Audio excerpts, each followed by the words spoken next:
America loves to show off its success. The bright skylines, the packed stadiums, the billboards promising a better life just one exit away. But drive a few miles past the highways and the picture changes fast. You find towns where the power cuts out without warning, where roads crumble faster than they're repaired, where turning on the tap can make you sick. These aren't rare exceptions.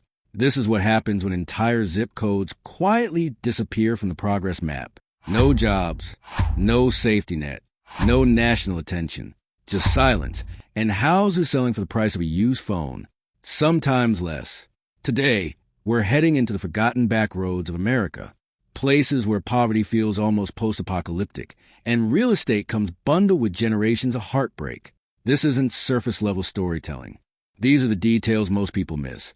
But once you see them, you can't unsee them.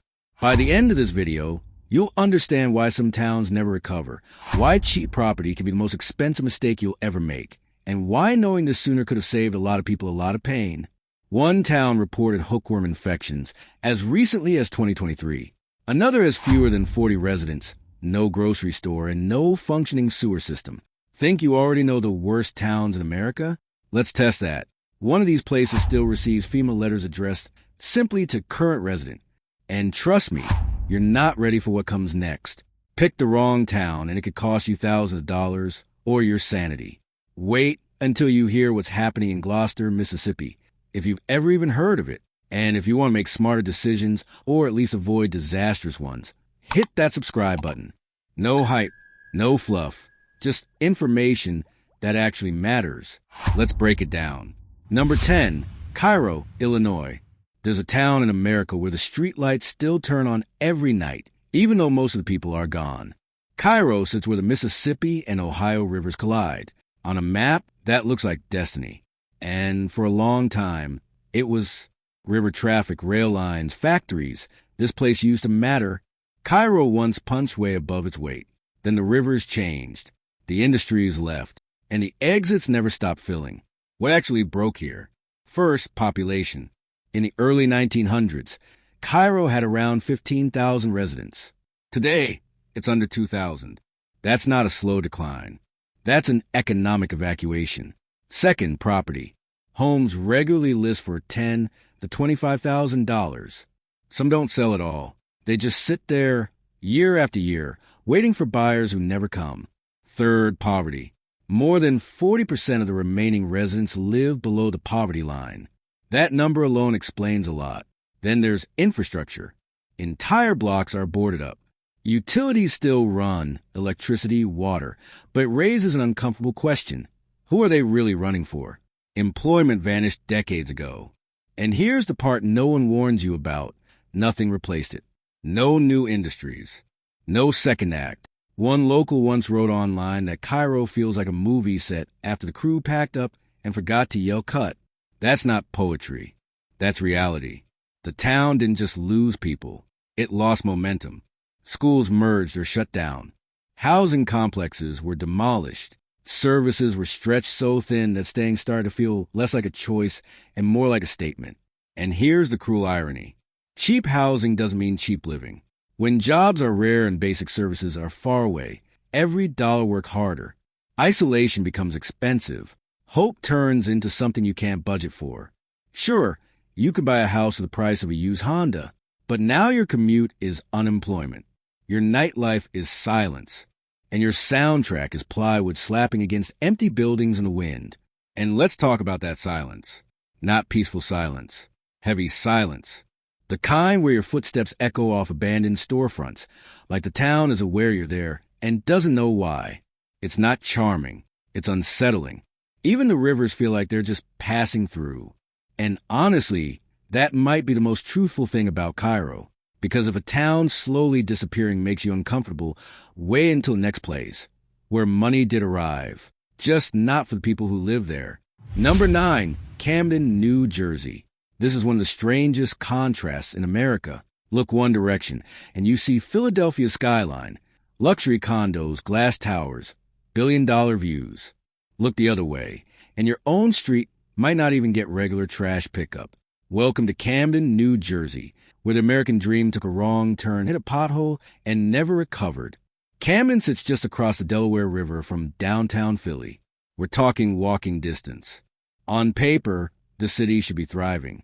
Instead, it feels frozen in an economic time loop that's been running since the 1980s. This is what happens when gentrification surrounds a city but never actually enters it. Let's talk numbers, because they explain more than opinions ever could. The median home price sits under $20,000. That's not a typo. That's less than the cost of a decent couch in Manhattan. More than a third of residents live below the poverty line, over 3 times the national average. Unemployment regularly runs at about double the U.S. rate. Violent crime? Roughly 5 times higher than average. Camden has spent years on lists of America's most dangerous cities. Education isn't doing much better. High school graduation rates hover around the mid-60s. Water quality complaints are routine. Infrastructure feels stitched together rather than maintained. Public services exist, but unevenly and inconsistently, and often too late. Now here's the twist. Since the early 2010s, Camden has seen more than $2 billion in public and private investment, corporate offices, a rebuilt police force, a polished waterfront park. So, why do so many neighborhoods still look abandoned? Because the money showed up and walked right past the people who live here. A local once put it perfectly. We got new buildings, but I still need 2 buses to reach a grocery store that sells more than chips and beer. Camden real estate is cheap, but the emotional cost is high. Living here means underfunded schools, limited medical access, and decades of promises that never quite materialized. It means watching shiny new projects rise and realizing you weren't invited inside. And good luck getting a bank loan for that $20,000 house. You're far more likely to qualify for a payday loan with a triple-digit interest rate.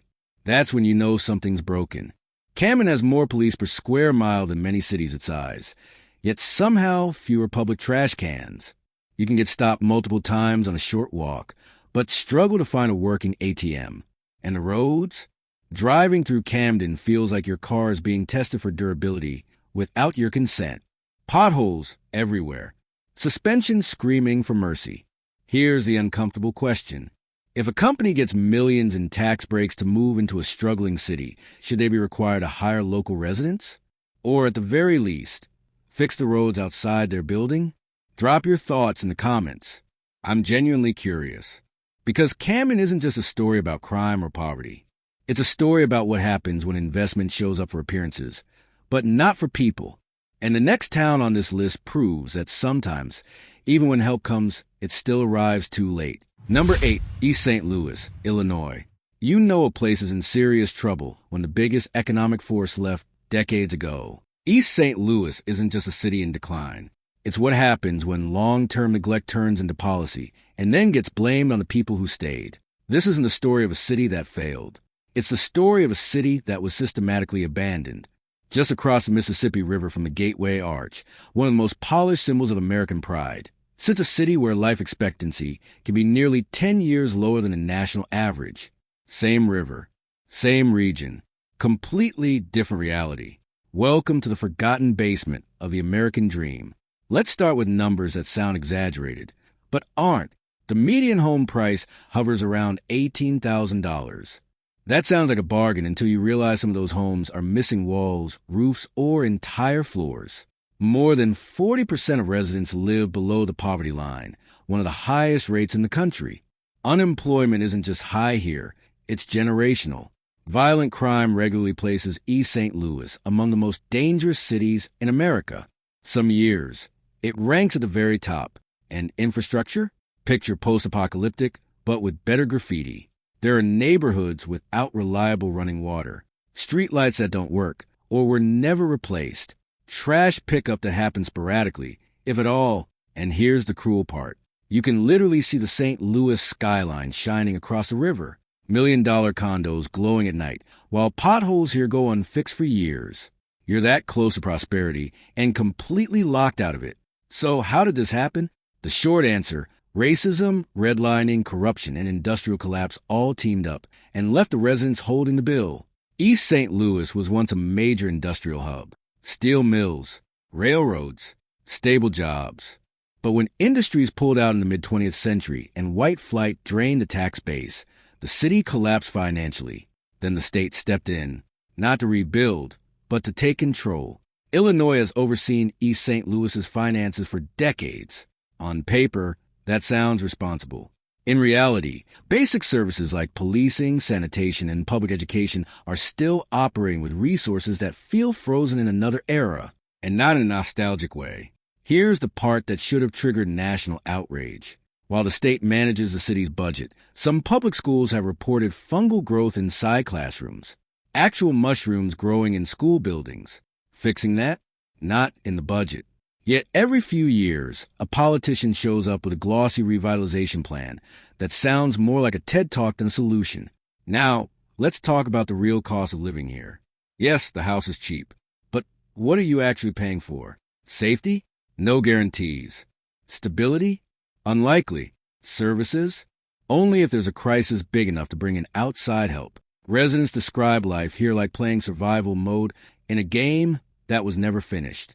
There are blocks where entire rows of houses are burned out, collapsed, or sinking from years of flooding and zero mitigation.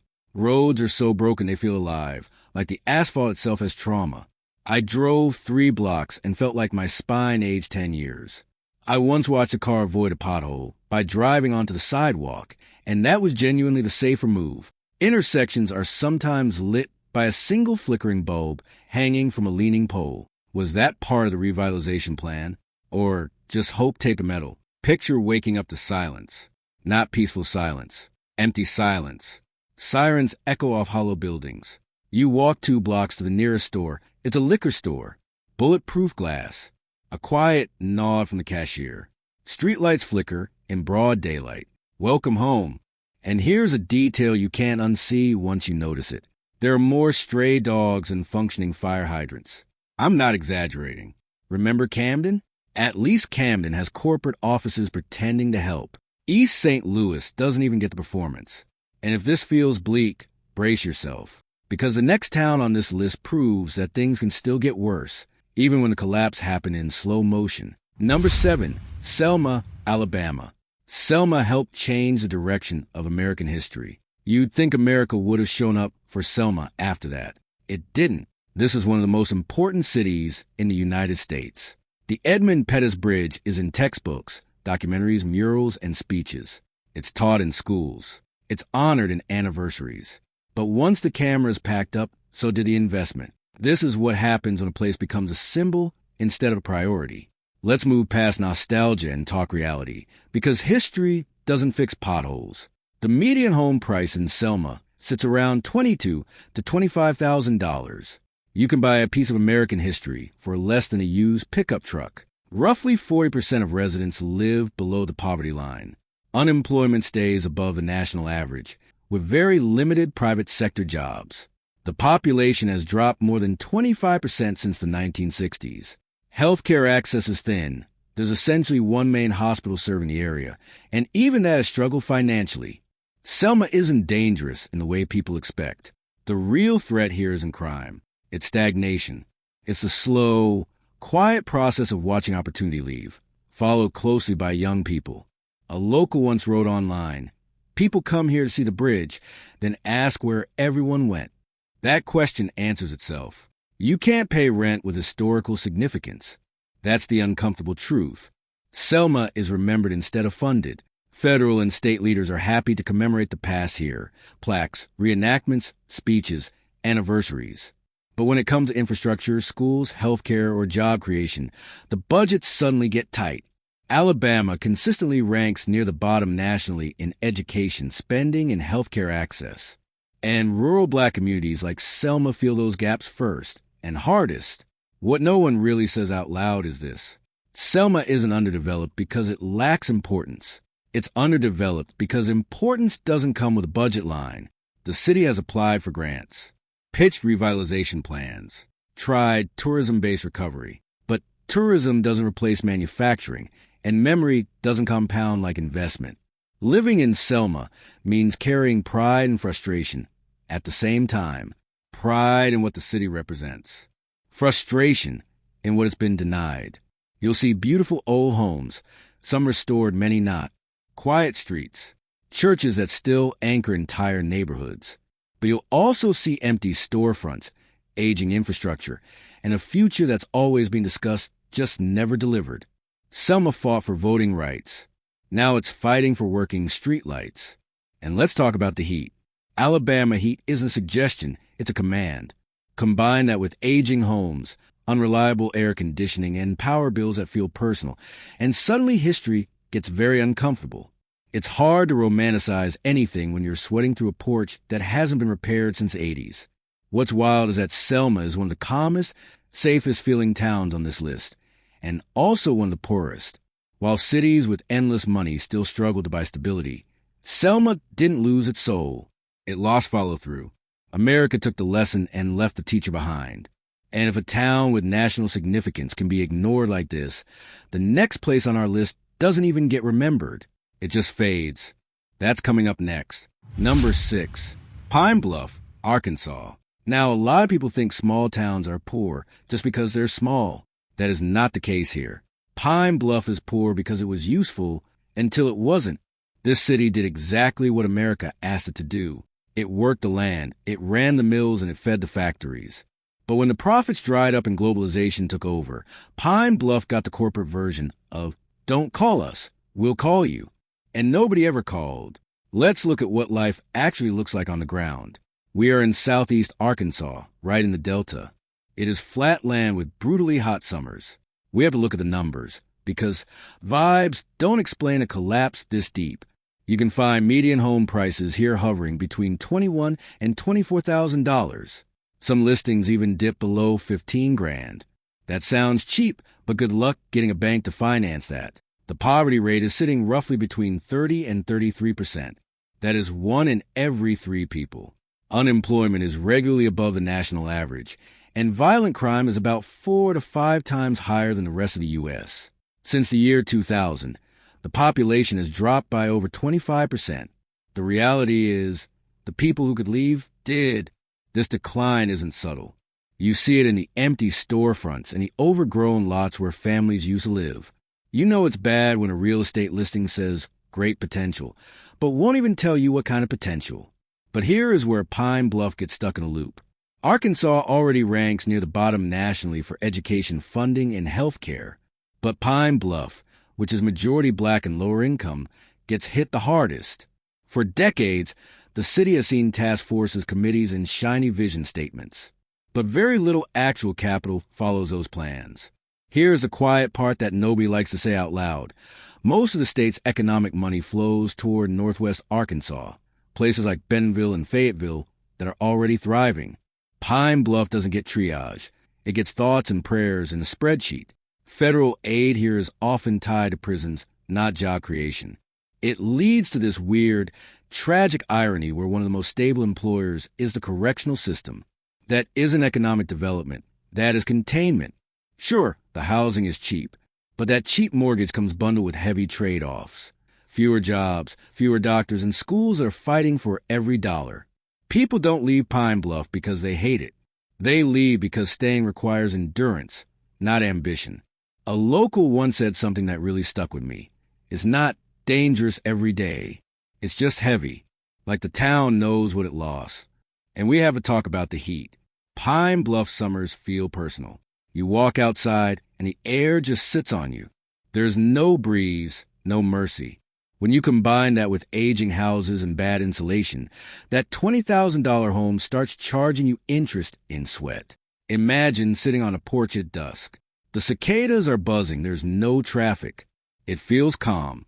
But then you check your phone, and there are no job listings, and the nearest specialist doctor is an hour away. You realize that calm isn't the same thing as secure. Pine Bluff didn't fail the system. The system finished using Pine Bluff. It isn't chaos here.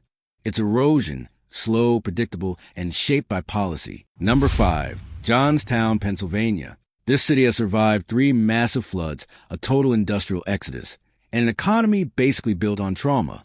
Somehow it is still standing. Barely, but standing. Welcome to the place where the American dream got waterlogged in 1889 and never quite dried off.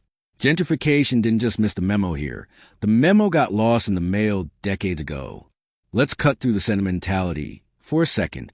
Yes, Johnstown is famous for surviving disasters, but it is currently living through the slowest, cruelest disaster of them all, neglect. The housing market here is wild, and not in a good way. The median home price hovers around $20,000. You will frequently see listings dip under 15 grand. To put that in perspective, you can buy a house here for less than the price of a decent used snowblower. But the population chart is a straight line down. In the 1950s, this was a booming hub of 60,000 people. Today, it's just over 18,000. The poverty rate is over 35%, and heartbreakingly, child poverty is sitting around 40%.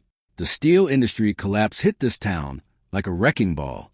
And unlike Pittsburgh, which pivoted to tech and healthcare, Johnstown never really recovered. What is left feels like a museum to loss. You have these beautiful rolling hills and rusted bridges, but there's an eerie quiet to it. It feels cinematic, but not in a fun way. Living in Johnstown feels a bit like dating someone who is still not over their ex. You hear about the steel boom constantly, how great it used to be, how downtown used to have department stores. Now, it is thrift shops, dollar stores, and for sale signs are so sun-faded they look like historical artifacts. A local on Reddit summed it up perfectly. They said, "We don't lock our doors. Not because it's safe, but because nobody wants to steal your 2002 Ford Taurus anyway. So, why isn't anyone fixing it?" Johnstown is technically part of the Appalachian Regional Commission, a government program designed to boost struggling areas. That sounds great on paper, until you realize where the money actually goes. It usually flows to the politically shiny towns, the ones with the Instagrammable main streets. Johnstown gets the leftovers. Band-Aid grants and pilot programs that never really scale up to fix the collapsing infrastructure. And finally, we have to talk about the weather. I am convinced this town has a secret deal with the clouds. It isn't just overcast here. It is existentially overcast. It's like the sky looks down and says, "Yeah, not today." If you want seasonal depression in the middle of July, this is your spot. You can stand on a bridge here at dusk, and it is silent. You feel like you are walking through history. But unfortunately, history doesn't pay the electric bill. San Diego gets sunshine and biotech. Johnstown gets flooding and nostalgia. Guess which one gets the infrastructure funding? You just sat through flood metaphors and Rust Belt sarcasm, so you have definitely earned that like button or at least a pity click. And listen, if you ever wake up at 3 a.m. thinking, maybe I should move to a $12,000 house in rural America, come back and watch this video. I'll talk you out of it. Number 4, Marianna, Arkansas. This is the kind of place where it feels like even the soul food gave up. We are talking about a town that was once famous for having some of the best barbecue in the entire country. But today, there are more boarded-up buildings than there are working stoplights. Tucked deep in the Arkansas Delta, Marianna has a quiet southern charm, but is hiding an economic crisis that nobody wants to talk about. Let's look at the numbers, because they don't lie. The median home price here sits between $17,000 and $23,000. That isn't just affordable. That is an SOS signal. The poverty rate is over 45%, one of the highest in the entire nation. The median household income is around 22 grand, which is less than half the U.S. average. It is the kind of place where opportunity didn't just leave. It shut off the lights, packed up the smoker, and didn't even bother to lie about coming back. You can buy a house here for less than the price of a high-end iPhone, but good luck getting self-service to actually use it. Marianna isn't just broke. It is structurally abandoned. Arkansas already ranks near the bottom for infrastructure and health investment, but Marianna gets skipped over entirely. Revitalization zones tend to focus on towns near highways or political donors. Not here. This is the seat of Lee County, which has been one of the poorest counties in the U.S. for decades. And the only major investment lately? Prison jobs. Because in places like this, incarceration often gets more funding than education. So, what is the emotional price of living this cheap? You aren't just buying a $20,000 house. You are buying into broken roads, grocery stores that stock more soda than fresh produce, and an economy running on fumes and faith. And we have to talk about the mosquitoes. This is the Delta. In the summer, it isn't nature. It is a blood sport. You aren't enjoying the porch. You are part of the buffet. Add in 95-degree heat, 100% humidity, and a power grid that struggles to run modern AC.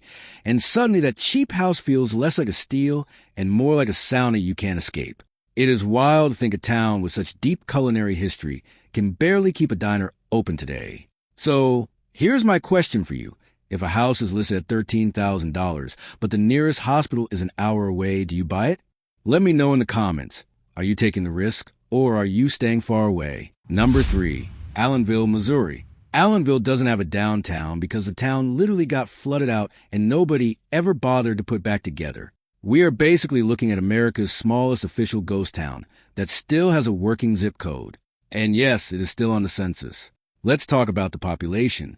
It is approximately 38 people. That is not a typo. That isn't a town. That is a bowling league. We need to run the numbers here because living conditions in Allenville feels more like a rumor than a reality. You can find homes here listed for under $6,000. Yes, $6,000. But before you get your wallet out, look at the infrastructure. There is no municipal sewer system. The electricity is limited. And the roads? You would hesitate to drive a rental car on them, let alone your own vehicle. So why is it like this? Allenville didn't decline slowly. It shrank like a wool sweater in a hot dryer. The issue isn't a lack of beauty. It's a lack of attention. Flooding here isn't a one-time headline. It is a recurring nightmare. But while the water always comes back, the federal funding does not. Local officials have tried. They have applied for grants. They have asked for levies. But the bigger towns nearby with the louder politicians always get the cash. Allenville, it just gets evaporation. It is easy to look at a $6,000 house and call it steal. But cheap here isn't freedom. It is abandonment. You are buying a place where the electricity blinks out like a tired Christmas tree, and the potholes are deep enough to have their own zip codes. And we have to talk about the mosquitoes. These aren't regular mosquitoes. These are Allenville mosquitoes with PhDs in annoyance. They don't just bite, they take names. You walk outside, and the only soundtrack is a buzzing of you getting eaten alive. Picture this. You step outside. The river is low. The wind is rustling. It sounds peaceful. But then you realize the silence is because there is nothing else here. The nearest grocery store is a tractor ride away. You realize pretty quickly that silence isn't always peace. Sometimes it's just the absence of everything else. A town with fewer people than a high school classroom, but plenty of land if you don't mind the floods. Number 2, Whitehall, Alabama. Whitehall's sewer problem is so notorious that doctors famously linked it to hookworm cases in recent years. Yeah, hookworm. Like it's 1903 and someone forgot to tell the CDC we eradicated that. This isn't just quirky rural living. This is where infrastructure poverty stops being a metaphor and starts becoming a biology lesson. Whitehall sits in rural Alabama, surrounded by pine forests. It looks quiet, but don't let the scenery fool you. The numbers here are stark. You can find median home prices around $19,800, sometimes even lower. But the poverty rate is nearing 40%. Unemployment is consistently sitting above both the state and national averages. Then there is the health crisis. We are talking about confirmed outbreaks of tropical parasites because of poor sanitation. This isn't a cheap real estate opportunity. This is the price tag on total neglect. And here is the ugly truth. The sanitation crisis here isn't an accident. It is structural. There are state and federal funds for this kind of thing, grants, loans, emergency relief. But that money rarely reaches towns with low tax bases and low political clout. Whitehall has been in academic papers, health journals, and hazard assessments for years. But the toilets still back up and the roads stay spotty. That is the twist nobody tells you. Documentation does not equal intervention. Some officials call it persistent rural poverty. Locals just call it Thursday. So, sure, you can snag a 3-bedroom house here for the price of a used TV. But you're also buying a septic tank that fails and water you're scared to drink. Cheap homes here aren't a bargain. They're a liability discount. Every Monday morning, that $19,000 price tag starts to look less like a deal and more like a participation trophy for enduring the unendurable. And let's talk about the social center, the Walmart parking lot. You don't go there to shop. You go there to compare trucks with people you see every single day. It's like a low-budget symposium on life choices. Everyone is driving a pickup truck older than the internet. And the highlight of the month is the ice cream truck showing up like it's royalty. It is wild that in one American town, you might be worried about coyotes at night, but in Whitehall, you have to worry about what is in the water during the day. So here's the question. Would you buy a $19,000 house if it meant facing sanitation issues from the 1900s? Let me know in the comments. Honesty is encouraged. Skepticism is mandatory. And finally, number 1, Gloucester, Mississippi. If America keeps pretending places like this don't exist, Gloucester isn't just a town. It's a preview of the future. Just quieter, cheaper, and easier to ignore.